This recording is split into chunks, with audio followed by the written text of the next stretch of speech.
I never imagined how quickly simple plans could collapse into something raw, desperate, and real. But then came that knock. It wasn't just any knock. It was slow, heavy, deliberate, as if fate itself had arrived at my door, demanding repayment for every mistake I'd ever made. In that single sound, I felt everything crash down on me at once. 3 months behind on rent, no savings left, and not a single person I could call family. I had sold my jewelry, skipped meals, begged for extra hours at work, but nothing had been enough. Inside these 4 walls, all that remained were unpaid bills, thinning patience, and an unbearable silence. Then came Mr. Lucas, my landlord. He didn't have to say a word. I already knew why he was there.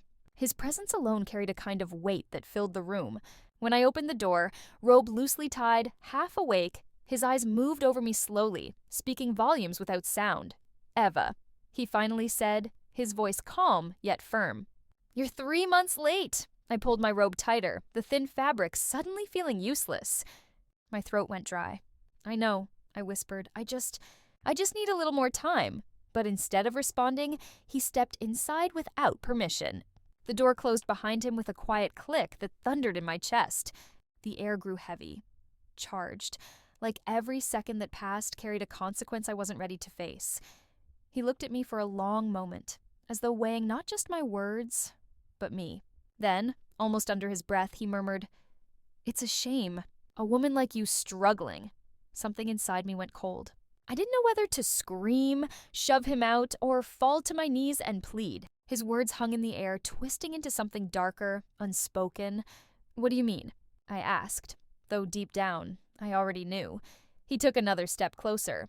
His voice was low, quiet, but sharp enough to slice through the air. "You're a beautiful woman, Eva," he said softly. "But beauty doesn't pay rent, and time's run out." My stomach nodded. I'd heard lines like that before. From strangers. From men who believed kindness was something they could buy. From situations I promised myself I'd never fall into again. But this time it wasn't just about pride. It was about survival, about keeping a roof over my head. "I've tried everything," I said, my voice breaking as my eyes dropped to the floor. "There's nothing left." He tilted his head slightly, watching me with the kind of focus a chess player gives before making the final, decisive move. "Maybe not," he murmured. "Or maybe you've overlooked one last option." The silence that followed was so fragile, I was afraid even breathing might break it. My heart thudded violently against my ribs, each beat louder than the last. "What option?" I whispered. That's when I saw it. The truth reflected in his eyes. The proposition. The unspoken line I had vowed never to cross now lingered, thick and suffocating in the air between us. In that instant, I knew everything was about to change. My breath caught halfway up my throat, the room suddenly shrinking around me. His silence said more than words ever could. That suggestion, that final, wordless offer, hung in the air like smoke, curling around me, stifling me with its meaning. I searched his face for clarity, maybe even a trace of mercy. But what I found instead were eyes that didn't belong to a man just collecting rent. They were calculating, cold, and certain. The eyes of someone who already knew the answer to the question I hadn't dared to ask. "What are you saying?" I forced the words out, my voice trembling. He leaned in slightly, close enough for me to smell his cologne. Sharp, lingering, almost suffocating. His lips curved, but the expression wasn't a smile. "Eva," he said quietly, "let's not pretend. You know exactly what I mean." And just like that, the truth revealed itself, sitting between us like an uninvited guest. The price he wanted, one that had nothing to do with money. My pulse roared in my ears, each beat a dull, aching reminder of how trapped I truly was. The ticking clock on the wall felt like a hammer striking my chest. My own heartbeat pounded in my ears, drowning out every thought except one. How did I end up here? Mr. Lucas didn't move at first. He just stood there, still and patient, as though time itself belonged to him, and to me. His presence filled the room, heavy and suffocating, pressing down until each breath felt borrowed. He didn't need to speak. The meaning of his silence was already etched in the air around us.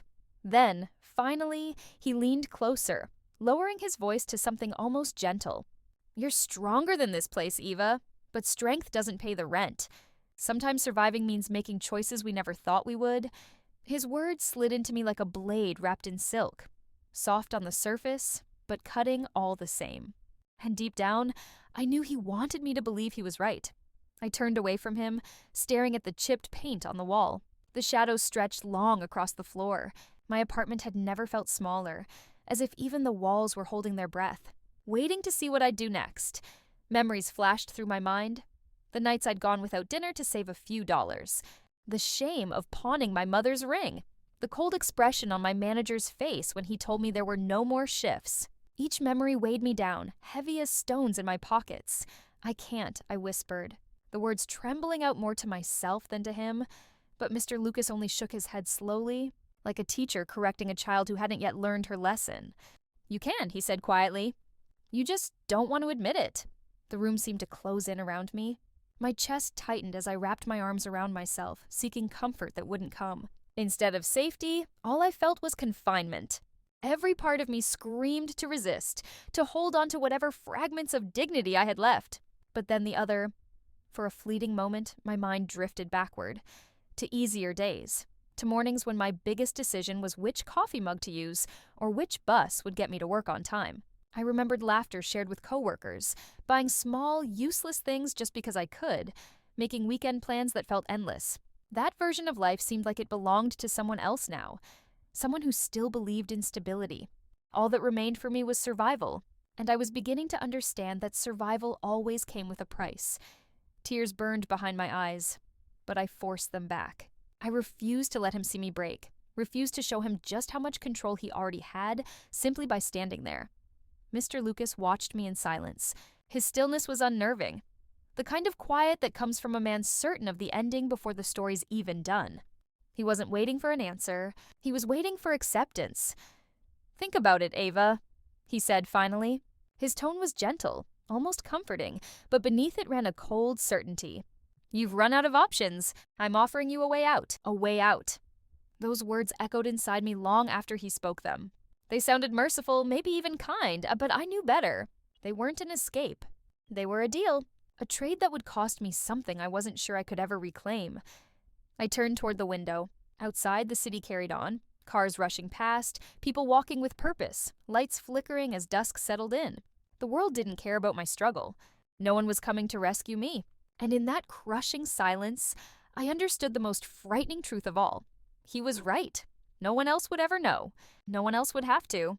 This choice, this moment, would stay trapped between these walls and inside me.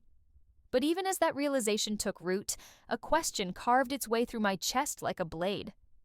If I said yes, would I really be surviving? Or would I just be losing myself, one piece at a time?